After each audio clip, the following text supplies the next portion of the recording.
Hello everyone, my name is Marissa King. I hail from the great city of Detroit, Michigan, but now currently living in the fantastic Nashville, Tennessee.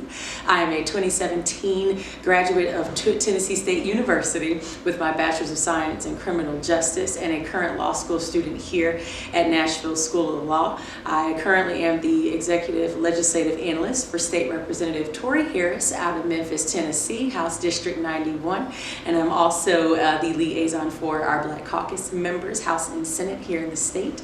I am also the historian for the Nashville African American Wind Symphony Incorporated, the first African American full wind symphony here in the state of Tennessee as well as in the southern region. And I am also the membership advisor for Kappa Iota chapter of Sigma Alpha Iota at Tennessee State University. So thank you all for having me here. Yes. Well, I call it community work, educational work. It's all surrounding policy, and it's all surrounding the laws and things that impact our daily lives every day. I have fun working in the legislature as well as in the community, educating our citizens about all of the things that our local elected officials have control over in our everyday life, and why it's very imperative to pay attention in our elections and know who you're voting for and start to impact your own life. So that's the reason and the basis of what I do, and I do that through drafting legislation, helping to create it, helping to my legislators present it and pass bills, and then on my free time, the little free time we do have, I definitely try to get in on some campaigns and attempt to, get the community aware and educated of what's going on. Is our goal as public servants, and that is what the goal should be for any type of community-driven work that you do, is to ensure that everyone can have the same opportunities, the same successes, and the same solutions to the issues that we all have. Well, honestly, so the original calling to the work came probably before I was in my mother's womb. My family is and has always been very active in public service, whether it's being elected officials or whether it's volunteering for nonprofits or working in our sororities and fraternities. My family has instilled in me extremely young the importance of being a public servant. And then honestly, in high school, learning more about individuals like Shirley Chisholm, learning more about individuals that just Black women who have truly impacted everyday society, kind of pushed me into wanting to become one of those women that one day will be the impact as well. And then obviously coming to an HBCU solidified that choice inside to let me. Yes, challenges honestly are every day. That's one thing I'm realizing, is that if you embrace each challenge, the more you embrace, the more they won't necessarily feel like a challenge. However, some run-ins that you will come across while doing political educational work in your community and in your government is honestly misinformation.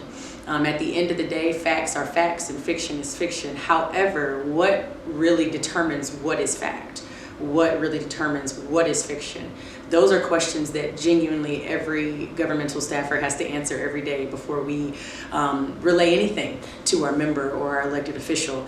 We have to do the fact checking, we have to do the groundwork, we have to do the research, and do it thoroughly to ensure that every single detail is correct and accurate. And so in this line of work, especially in our society in 2024, as we know, there's just a lot of misinformation going around that will lead to confusion, that leads to frustration. And my favorite quote is that a lack of communication breeds ground for much destruction. And if you keep that in mind, you'll realize that communication is more than half the battle. And if you get that right, you will cut your challenges more than in half. And so besides misinformation, communication, everything else kind of fumbles into those two main issues.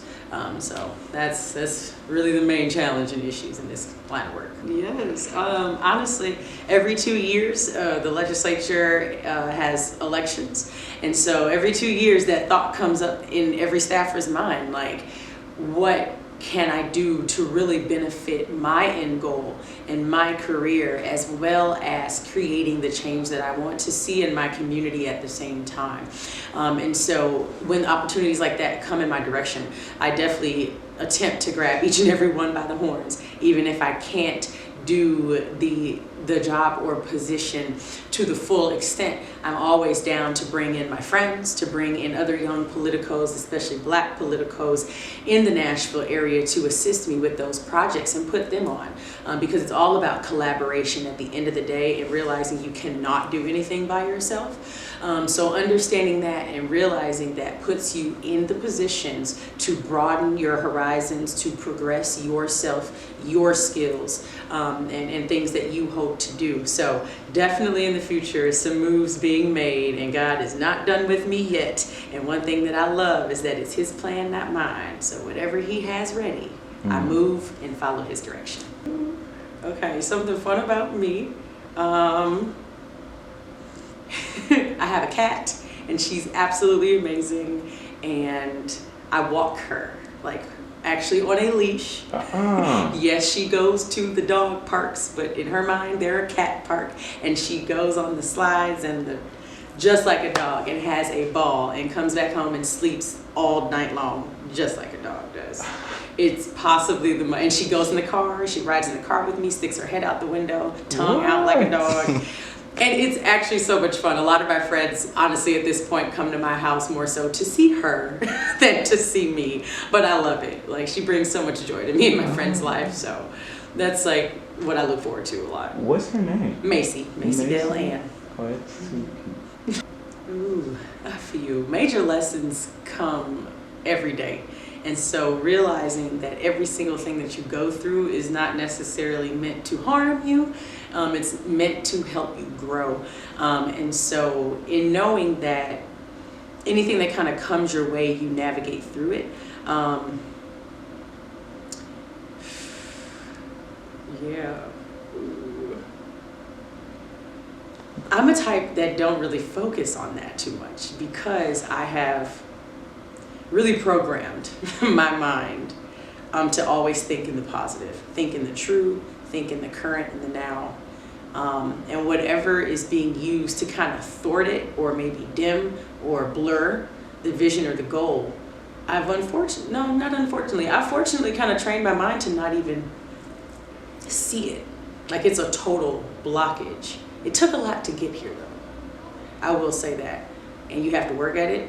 You have to really be determined in whatever you're doing.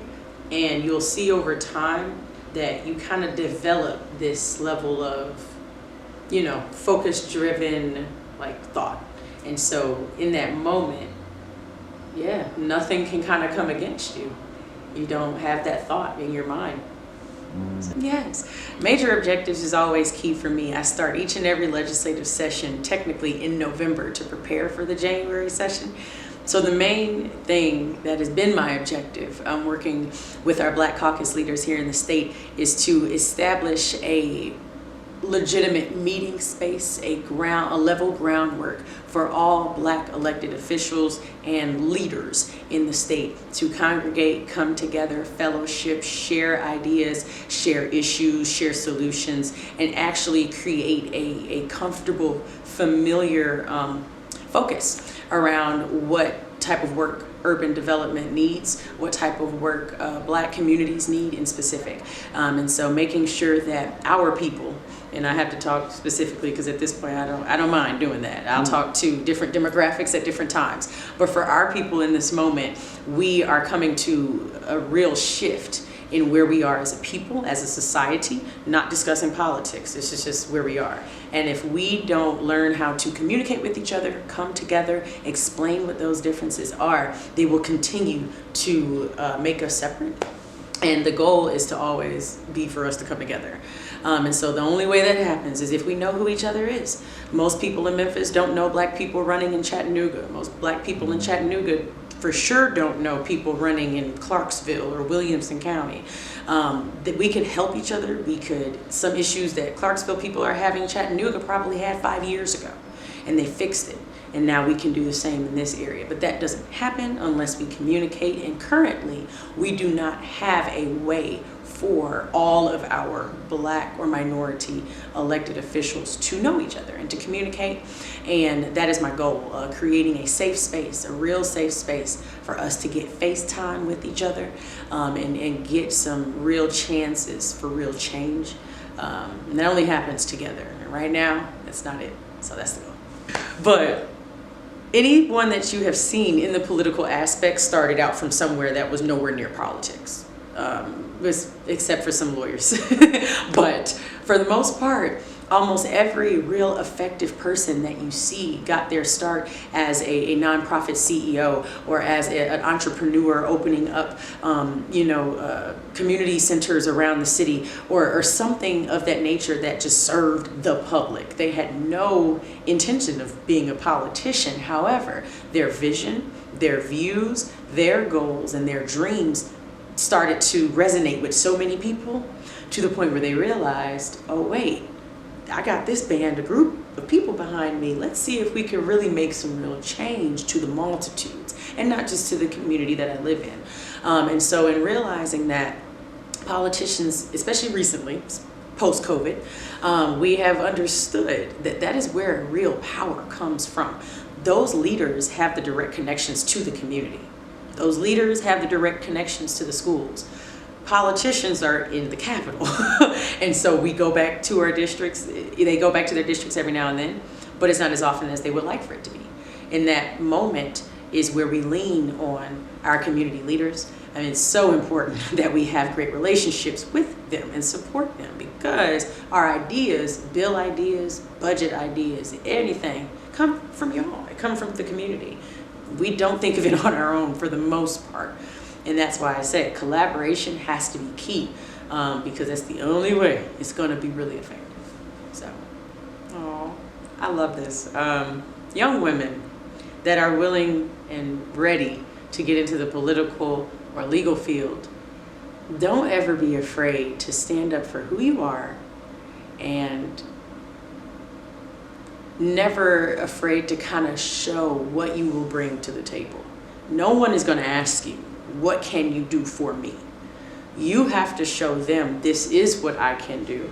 This is what I am great at doing. And if you let me do this for you, I will benefit you by doing X, Y, and Z.